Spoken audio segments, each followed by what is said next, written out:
Hi guys, Rachael Cook, Doctor of Audiology at Applied Hearing Solutions in Phoenix, Arizona. And in today's video, I'm going to be telling you 4 things to consider when wearing hearing aids during exercise. Coming up. At the start of every new year, millions of people begin chipping away at their new fitness goals. In fact, this year, nearly 48% of Americans had improved fitness on their list of New Year's resolutions. But exercising and being active aren't only designated to the new year, as many people find that their preferred physical activities actually end up turning into some of their favorite hobbies. But let's face it, working out is generally pretty dynamic, introducing all sorts of changing positions, temperatures, and even environments. While this can be no big deal for most, if you're a new or an experienced hearing aid user, you may be wondering how to exercise while wearing your hearing aids to avoid losing them, breaking them, or drenching them in sweat. That's why today I'll be telling you 4 things that you need to consider about exercising while wearing your hearing aids so that you can focus on your workout goals instead of worrying about your hearing aids. The first thing to consider when you are wearing hearing aids during a workout is to ensure that you are utilizing the appropriate form of retention, including receiver wires, domes, and retention tails, so that the hearing aids do not fall out of your ears. Working out often prompts all sorts of physical movements, like bending over, leaning back, jumping up and down, or perhaps hiking or biking on unsteady ground. For this reason, it is critical that your hearing aids fit well and stay in place. For receiver and canal style aids, this requires a few things, starting with the appropriate receiver wire length. The receiver wire connects the body of the hearing aid to the speaker tip inside of your ear canal. Receivers that are too long can cause the hearing aid to flop over the top of your ear, while receivers that are too short can make the hearing aid sit too far forward on your ear and could force the entire hearing aid off with too much movement. You also need the correct dome size and style. A hearing aid dome is the silicone piece attached to the tip of your hearing aid receiver that goes into your ear. It serves not only as acoustic coupling to retain the appropriate amount of amplification inside of your ear canal, but also to keep the hearing aid speaker in place inside your ear. There are a variety of different dome styles, from open domes to vented domes, and even power domes that come in several different sizes. Domes that are too large or too small for your ear canal may not insert properly into your ear, or may work their way back out of your ear canals too easily throughout the course of the day, with jaw movement like talking and chewing, and especially with physical movement. The right dome size should be big enough to be held in place by the surrounding ear canal walls, but not so big that the pressure forces it back out of the ear. But even with the right dome size, you may still want to consider the use of a retention tail or retention filament. A retention tail is a clear, flexible plastic filament that is placed on the speaker of the hearing aid and hugs the natural curve of your concha bowl. This filament acts as a kickstand to keep your hearing aid dome in place even with repeated movements. These tiny pieces of plastic are virtually invisible and work surprisingly well to keep the hearing aid on your ear, even if the body of your hearing aid falls off.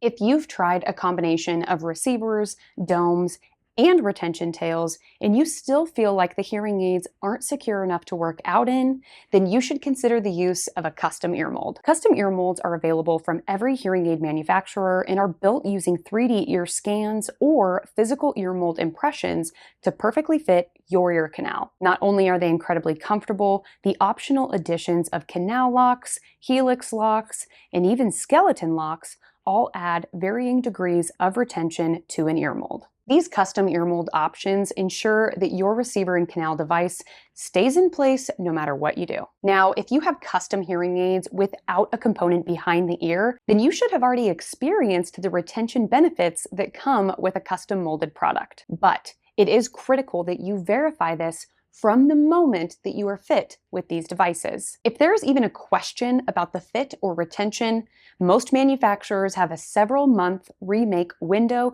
to ensure that you get the perfect fit. Don't be shy on this, and be sure to send it back as many times as needed to get it just right. If a smaller, completely in-canal device isn't providing you enough retention given the smaller amounts of real estate, you may want to consider increasing to a larger style custom hearing aid to give it more to hold on to. Another fantastic options when facing retention concerns are the Lyric hearing aids, which are the only extended hearing aids on the market that are placed approximately 4 millimeters from your eardrum by your hearing care professional. These devices not only provide 24/7 hearing, but the deep insertion makes them essentially invisible and the retention just can't be beat. This makes Lyric a fantastic hearing aid option for active individuals. So if you want to learn more about Lyric hearing aids, be sure to check out the videos that will be linked in the description below. Now, if you've already taken these steps to keep your hearing aids secure and you still have concerns about the retention of your devices, you can always use an Odo clip. Odo clips are similar to the eyeglass cords that hold your glasses when you take them off. They come in various sizes to stretch around receiver and canal and behind the ear hearing aids, and have an alligator clip to attach to a shirt or a backpack, meaning even if the hearing aids were to fall off, they couldn't go very far. Small metal loops can even be added to many custom hearing aids, providing a spot to attach an Odo clip. Retention is key to feeling secure wearing your hearing aids while working out, so you won't want to miss these steps. Now, I certainly hope that you're enjoying this video. If you are, please take a second to give this video a thumbs up to bring videos like these to a wider audience. Of course, if you haven't yet already, make sure you hit that subscribe button with notification bell as well. That way you never miss any one of our newly released videos. Now, the second thing to consider when wearing your hearing aids while working out is your game plan for handling moisture. Many people who want to work out in their hearing aids do not do so because they're worried about moisture building up in their devices from sweating. And rightfully so, because in the past, this was a huge problem. Moisture buildup in hearing aids can cause corrosion of the batteries, short out the electrical circuits within the processing chips, and dampen the sound coming into the microphones or coming out of the speakers. For this reason, it's important to know the IP or ingress protection rating of your devices. The IP rating of a device includes two numbers. The first refers to the resistance of debris, like dust and dirt, and the second refers to the resistance against moisture that comes from humidity, sweat, and the elements. Luckily, most hearing aids on the market these days are IP68 rated, which is the highest level of resistance to debris and moisture available for a consumer electronic device. But if your devices are not that highly rated and you use receiver and canal or behind the ear hearing aids, you should use ear gear. These small slip covers slide on and off the body of your hearing aids to wick moisture away from the hearing aid microphones before it can even get in. These are also great if you're doing outdoor activities with a lot of wind, as they can help reduce wind noise and prevent flying dust and dirt from getting into your devices too. Regardless of the IP rating of your hearing aids, there are still further preventative measures that you can take to avoid moisture accumulation in your hearing aids. One way to do this is by using a hearing aid dryer, of which there are many options. Passive hearing aid dryers, like desiccant packs or drying jars, use silica beads to draw out residual moisture from your hearing aids at night when the hearing aids are out of your ears. Active electronic hearing aid dryers, like the Redux home hearing aid dryer, step it up a notch by circulating dry air to dehydrate your hearing aids as much as possible. For most hearing aid users, using one or both of these options will be enough to keep your hearing aids in tip-top shape. But for those heavy sweaters, or for those that already live in areas with high humidity, you're going to need to find a provider with a professional Redux system. This industrial grade dehydrator removes every last drop of moisture from your hearing aids and even tells you just how much moisture was removed at the end of each cycle. Using this data, you can work with your hearing care professional to establish a Redux schedule and keep your hearing aids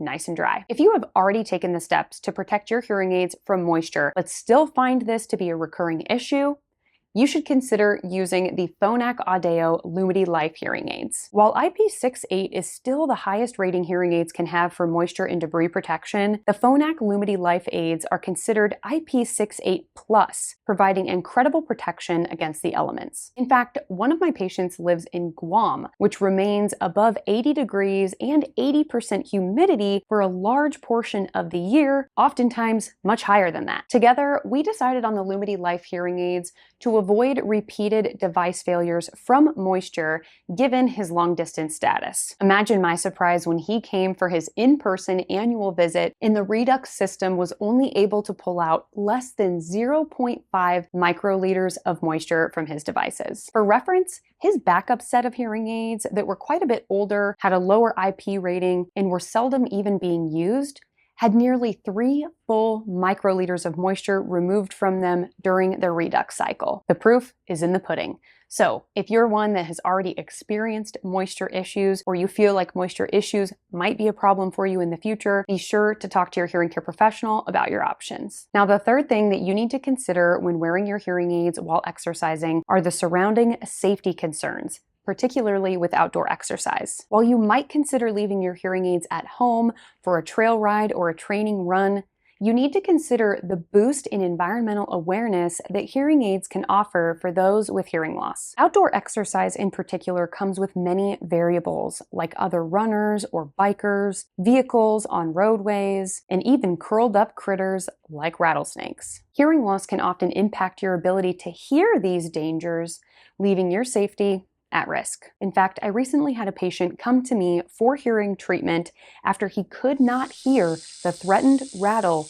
of a nearby rattlesnake. Luckily, his wife was able to pull him away from this danger before anything bad happened, but who knows what could have happened had he been walking alone and without hearing aids that could have warned him of this threat. The increase in awareness of your surroundings while wearing hearing aids is priceless, which is why it's always a great idea to ensure the retention of your devices and protect them from moisture so that you're always able to keep an ear out during your workouts. And the fourth thing to consider when wearing hearing aids while working out is your game plan for what to do if one of your hearing aids gets lost. The last place you want to try figuring out what to do if your hearing aid gets lost is biking down a mountainside, hiking in the forest, or running on trails miles from home and perhaps miles from cell phone service. You need to know what to do before something like this happens so that you can be prepared for anything. Most made-for iPhone hearing aids like Oticon, Resound, Starkey, Signia, and Widex have Find My Hearing Aid features located in their app. Once enabled, this feature can show you the last location your hearing aids were Bluetooth connected to your cell phone, giving you a much better shot at finding it. But keep in mind that because this only shows the last connection point, your cell phone must remain on you. You cannot use this feature if your cell phone remained, say, locked in your car, as the hearing aids themselves don't actually have GPS locators within them. Make sure that you know where this feature is located in your app and make sure that it is turned on so that you don't waste any time when trying to find a lost hearing aid. But if you've retraced all of your steps, or perhaps you even watched your hearing aid fall off and sink into the water below, like my patient who leaned over the edge of a boat to grab a fish and fell in, you're going to need to be aware of your warranty end date. Most hearing aids come with a standard loss and damage warranty, generally requiring only a small deductible to issue you a one-time replacement device per ear. This is, of course, only available during the warranty period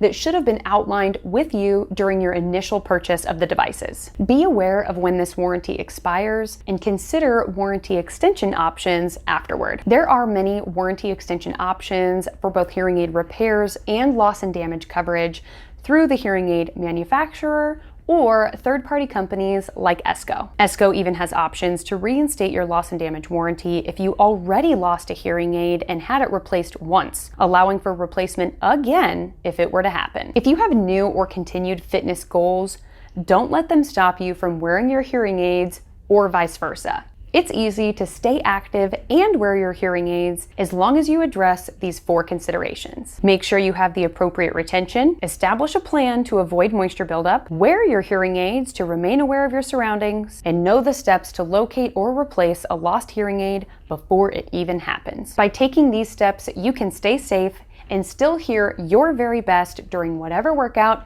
you choose. That's it for this video. If you liked it, go ahead and give it a thumbs up and share it with someone that you feel could use it. And as usual, make sure to hit that subscribe button with notification bell so that you never miss any one of our newly released videos.